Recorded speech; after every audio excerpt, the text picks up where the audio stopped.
इस वीडियो में हम बात करने वाले हैं वैम्पायर डायरीज के सीजन 3 के एपिसोड नंबर 10 की। तो एपिसोड की शुरुआत होती है जहां हमें देखने को मिलता है बानी एक ड्रीम देख रही होती है और उस ड्रीम में वो उस विचेस मैसेकर वाली जगह पर होती है। तभी वहां पर कुछ विचेस उसे उस जगह के बेसमेंट में जाने को कहती है। बानी जैसे ही बेसमेंट में जाती है उसे वहां 4 कॉफिन दिखते हैं। उनमें से एक कॉफिन को खोलते ही बानी को उसके अंदर क्रॉस दिखता है और उसके हाथ में वो विच वाला नेकलेस होता है। बानी जैसे ही उस नेकलेस को टच करती है बानी का सपना टूट जाता है। वहीं दूसरी तरफ हम देखते हैं जहाँ एलिना सुबह सुबह मॉर्निंग वॉक पर निकली होती है और उसे ऐसा लगता है जैसे उसे कोई फॉलो कर रहा है। तभी थोड़ी देर में एक आदमी सामने से आकर एलिना से टकरा जाता है और उससे सॉरी बोल के वहां से चला जाता है। थोड़ी देर बाद एलिना और बानी मिस्टिक ग्रिल्स में मिलते हैं और वहां पर एलिना बानी को सुबह के सारे इंसिडेंट के बारे में बताती है, जिस पर बानी उससे कहती है कि शायद से ये इस वजह से हो रहा है क्योंकि क्लॉस अभी जिंदा है और वो उन सबसे बदला लेने की कोशिश जरूर करेगा।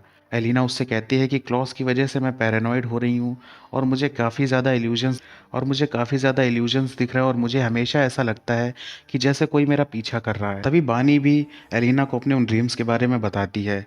बानी कहती है कि वो ये ड्रीम्स रोज़ देखती है जिसमें 4 कॉफिन्स होते हैं और कॉफिन में क्लॉस की बॉडी होती है, जिस पर एलिना उससे कहती है कि शायद से वो विचेस तुम्हें कुछ बताना चाहती हैं। वहीं दूसरी तरफ हम देखते हैं जहाँ एलारिक डेमन को जेरेमी के पेपर्स के वो दिखाता है जिसमें वो फेल हो चुका है और एलिना भी वहीं होती है। वहाँ पता चलता है कि जेरेमी जब से बानी के साथ में ब्रेकअप हुआ है तब से पढ़ाई में भी ठीक से काम नहीं कर रहा और साथ में ही मिस्टिक ग्रिल से भी उसे निकाल दिया गया है। एलिना इन सारी बातों को लेकर काफ़ी टेंस्ड होती है। तभी वहाँ पर क्लॉस आ जाता है और उसके साथ में वही आदमी होता है जिसने सुबह सुबह एलिना को स्टॉक किया था। उस आदमी का नाम टोनी था। क्लॉस आकर उनसे पूछता है कि स्टेफन कहाँ है, जिस पर डेमन उससे कहता है कि स्टेफन टाउन छोड़कर जा चुका है और क्लॉस उसे बताता है कि स्टेफन ने उसकी फैमिली के सारे कॉफिन्स चुरा लिए हैं। क्लॉस कहता है कि वो अब यही टाउन में सेटल होने की सोच रहा है, लेकिन वो उनके मामले में इंटरफेयर नहीं करेगा अगर वो लोग उसकी बात माने। वहीं दूसरी तरफ हम देखते हैं जहां टाइलर जेरेमी को ड्रिंक करने के लिए बुलाता है और वो दोनों आपस में बात करते हैं क्योंकि दोनों की गर्लफ्रेंड्स ने उनको छोड़ दिया था। वहीं जेरेमी डार्ट के साथ में गेम खेलने लगता है और उनमें से एक डार्ट वो टाइलर की तरफ फेंकता है। टाइलर उस डार्ट को पकड़ लेता है और जेरेमी से कहता है कि एक हाइब्रिड को मारना इतना भी आसान नहीं है, या तो उसका सिर अलग कर दो या तो उसका हार्ट बाहर निकाल दो। वहीं दूसरी तरफ हम देखते हैं जहां पर बानी पहुंचती है उस विच हाउस में और वहीं पर उसे स्टेफन मिलता है। स्टेफन बानी से हेल्प मांगता है और कहता है कि उसे उसकी हेल्प चाहिए इन कॉफिन्स को छुपाने में, जिससे बानी उससे कहती है कि तुम अगर ये करोगे तो क्लॉस और भी ज़्यादा गुस्से में आ जाएगा। स्टेफन कहता है कि उसकी फैमिली उसकी वीकनेस है और जब तक ये लोग उसके पास हैं स्टेफन उसे मज़ा चखा सकता है। वहीं दूसरी तरफ हम देखते हैं जहाँ जेरेमी अपने घर पहुँचता है और वहीं एलिना और एलारिक मिलकर उससे जॉब के बारे में पूछते हैं, जिस पर जेरेमी उससे कहता है कि वो इस बारे में अभी कुछ बात नहीं करना चाहता है और वो थोड़ा जल्दी में है और टाइलर बाहर उसका वेट कर रहा है।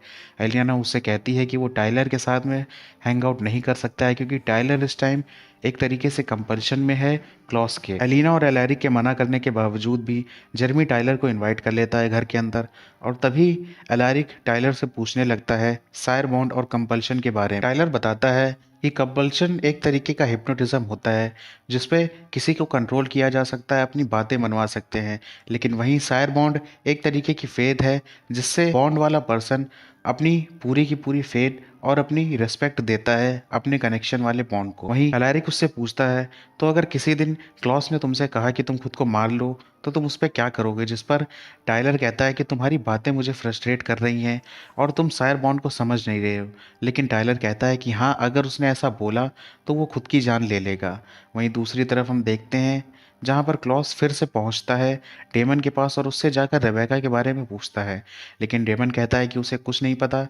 उसके बाद में क्लॉस पूछता है स्टेफन के बारे में, जिस पर डेमन कहता है कि होम कमिंग पार्टी के बाद में उसकी स्टेफन के साथ में कोई कांटेक्ट नहीं हुआ है।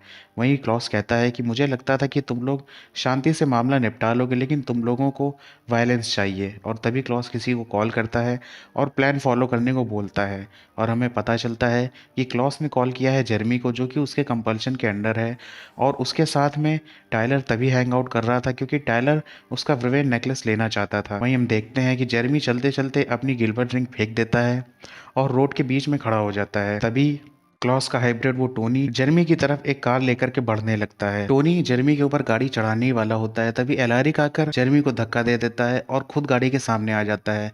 एलारिक ने गिलबर्ट रिंग पहन रखी थी, तो वो जानता था कि वो वापस जिंदा हो जाएगा। वहीं दूसरी तरफ जेरमी घर पहुंच जाता है और तभी एलिना बानी को कॉल करती है और उससे पूछती है कि तुम मुझे स्टेफन की लोकेशन के बारे में बताओ। तभी वहां पर डेमन भी आ जाता है और डेमन बताता है कि क्लॉस आया था उसे धमकाने और उसने ही जेरेमी को कंपेल करके उसे मरने पर मजबूर कर दिया। जिस पर जिस पर एलिना उससे कहती है कि शायद से उन्हें रेबेका को क्लॉस को वापस कर देना चाहिए, जिससे क्लॉस थोड़ा शांत हो जाएगा। लेकिन डेमन कहता है कि अगर उन्होंने रेबेका को वापस से जिंदा किया तो वो एलिना को मार देगी, क्योंकि एलिना ने उसको बैक स्टैप किया था और एक तरीके से बिट्रेल किया था उसके साथ में। तभी एलिना बानी से कहती है कि वो लोकेटर स्पेल का यूज़ करके उसे स्टेफन का पता बताए, लेकिन बानी ये करने से मना कर देती है और कहती है कि तुम अपने काम से मतलब रखो। जिस पर एलिना उससे कहती है कि आज क्लॉस ने जेरमी को मारने की कोशिश की। ये सुनकर इमोशनल हो जाती है बानी और वो बता देती है कि स्टेफन विच हाउस में है। ये बात सुनकर एलिना और डेमन निकल जाते हैं विच हाउस की तरफ। विच हाउस पहुंचते ही डेमन वहां पर अंदर नहीं जा पाता, क्योंकि उसकी डे लाइट रिंग वहां काम नहीं करती है। लेकिन उसकी जगह पर एलिना अंदर जाती है और जाकर स्टेफन से कहती है कि वो उन कॉफिन्स को वापस कर दे क्लॉस को। लेकिन स्टेफन साफ मना कर देता है और कहता है वो ऐसा कुछ भी नहीं करेगा और उसे फर्क नहीं पड़ता जेरेमी जिंदा रहे या मरे। इस बात से एलिना को काफी ज्यादा गुस्सा आती है और वो स्टेफन को थप्पड़ मार देती है। वहीं दूसरी तरफ हम देखते हैं जहाँ पर क्लॉस अपनी फैमिली के रहने के लिए मिस्टिक फॉल्स में एक मेंशन बनवा रहा होता है और वहीं उसके साथ में टाइलर होता है। टाइलर क्लॉस से पूछता है कि उसने तो सिर्फ एलिना को मैसेज पहुंचाने की बात की थी, लेकिन आज तो वो सच में जेरेमी को मारने वाला था। जिस पर उसकी बात को काफ़ी लाइटली लेता है क्लॉस और उससे कहता है कि ये सारी चीज़ें होती रहती हैं और ये सब काफ़ी छोटी मोटी बातें हैं, मुझे बस एलिना तक मैसेज पहुंचाना था जो कि पहुंच चुका है। वहीं बाहर खड़ा हुआ डेमन एलिना और स्टेफन की सारी बातें सुन रहा होता है। डेमन एलिना से कहता है कि अब तुम्हें घर जाना चाहिए और उसको घर भेजकर डेमन खुद सनराइज से बचता हुआ कैसे भी उस घर के बेसमेंट में पहुंच जाता है।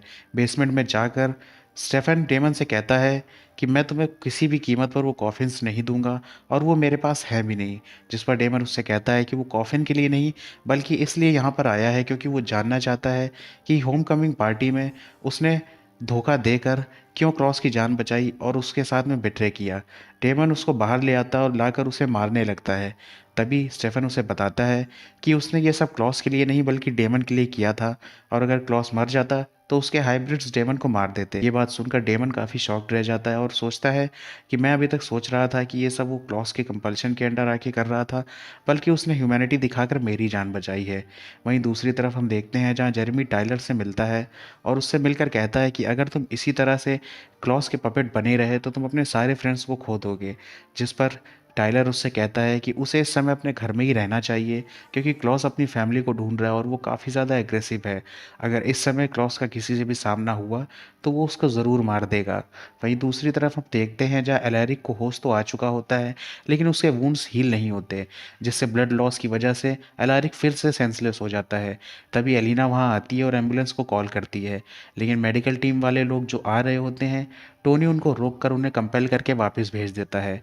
टोनी एलिना के पास जाता है और उससे जाकर कहता है कि मैं अपने यहाँ ब्लड दे करके एलैरिक को हील कर सकता हूँ, लेकिन उसके बदले में तुम्हें मुझे अपने घर में इनवाइट करना होगा। वो एलिना से इतनी बात कह ही पाता है, तभी पीछे से जेरेमी टोनी को उसके हार्ट में अपने क्रॉसबो से स्टैप कर देता है और वहीं आकर उसका सिर काट देता है, क्योंकि टाइलर ने उसे बताया था कि एक हाइब्रिड को इसी तरह से मारा जा सकता है। जेरेमी का ये रूप देखकर एलिना काफ़ी ज़्यादा शॉक्ड रह जाती है।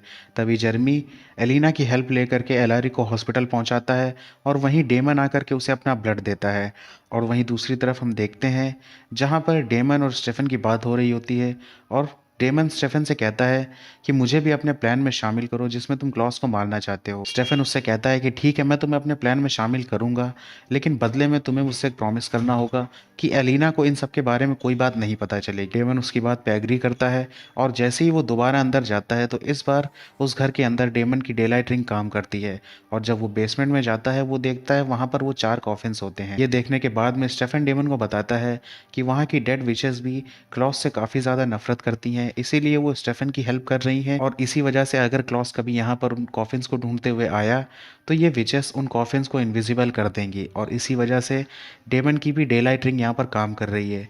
वहीं दूसरी तरफ एलिना से हॉस्पिटल की एक डॉक्टर पूछती है कि आखिर इस तरीक़ा से कितनी जल्दी एक पर्सन हील हो सकता है और इसका राज क्या है, जिस पर एलैरिक उससे कहता है कि उसकी बॉडी नॉर्मली काफ़ी जल्दी रिकवर हो जाती है और इसके पीछे कोई राज नहीं है। वहीं दूसरी तरफ एलिना रेबेका को लेकर के क्लॉस के पास पहुंच जाती है और उससे कहती है कि मैंने ही इसको स्टैब करके मारा था और शायद से ये जिंदा होते ही वापस से मेरे ऊपर अटैक करे। एलिना उसका स्टैब किया हुआ डैगर हटा देती है और जैसे ही वो जिंदा होती है क्लॉस उसे कंट्रोल कर लेता है। उसको कंट्रोल करने के बाद में एलिना वहाँ से चली आती है और वहीं दूसरी तरफ हॉस्पिटल के बाहर एलैरिक जेरमी से पूछता है कि आज तुम्हें कुछ प्रॉब्लम तो नहीं हुई, जिस पर जेरमी कहता है कि उसका सिर काटना ये सारी चीज़ें तो अब नॉर्मल होती जा रही हैं और डेली हमें कोई ना कोई नए खतरे का सामना करना पड़ता है, इसीलिए मेरे लिए सब कुछ नॉर्मल हो चुका है। वहीं दूसरी तरफ हम देखते हैं जहाँ पर क्लॉस काफ़ी ज़्यादा उदास होता है क्योंकि वो हमेशा रेबेका के साथ रहना चाहता था, लेकिन अब रेबेका को उसकी सच्चाई के बारे में पता है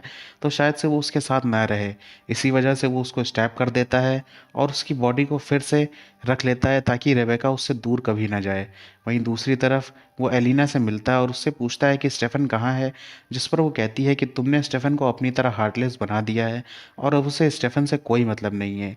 वहीं एलिना और डेमन मिलकर जाते हैं जेरमी से मिलने और एलिना के कहने पर डेमन जेरमी को कंपेल कर देता है और कहता है कि तुम्हें जहाँ पर गिलबर्ट फैमिली के कुछ मेंबर्स रहते हैं डेनवर में, वहाँ जाकर अपनी लाइफ एंजॉय करनी चाहिए और मिस्टिक फॉल्स को भूल जाना चाहिए। वो उसे कंपेल कर देता है और जेरमी उसकी बात मान लेता है। वो उसको कंपेल कर देता है और उसके बाद में एलिना को अपने डिसीजन पर रिग्रेट फील हो रहा होता है कि जब जेरमी को ये पता चलेगा तो वो उससे हेट करेगा, लेकिन इस बात को जानकर डेमन एलिना को शांत करता है और उससे कहता है कि वो उसकी बहन है और उसने उसकी भलाई के लिए ही ऐसा किया है। वहीं पर डेमन बताता है कि स्टेफन ने डेमन को बचाने के लिए उस दिन क्लॉस को बचाया था और ये बात सुनकर एलिना काफ़ी शॉक्ड रह जाती है। एलिना सोचती है कि उसने स्टेफन को गलत समझा। डेमन वहाँ से जाने लगता है लेकिन एलिना को डिस्कम्फर्ट देखकर डेमन वहीं पर रुक जाता है और वो दोनों किस करते हैं और इसी के साथ में वैम्पायर डायरीज के सीज़न 3 का एपिसोड नंबर 10 खत्म होता है। अगर आपको वीडियो अच्छा लगा हो वीडियो को लाइक कर देना, चैनल को सब्सक्राइब करके बेल आइकन दबा देना। मैं मिलता हूँ आपसे नेक्स्ट वीडियो में, तब तक के लिए गुड बाय।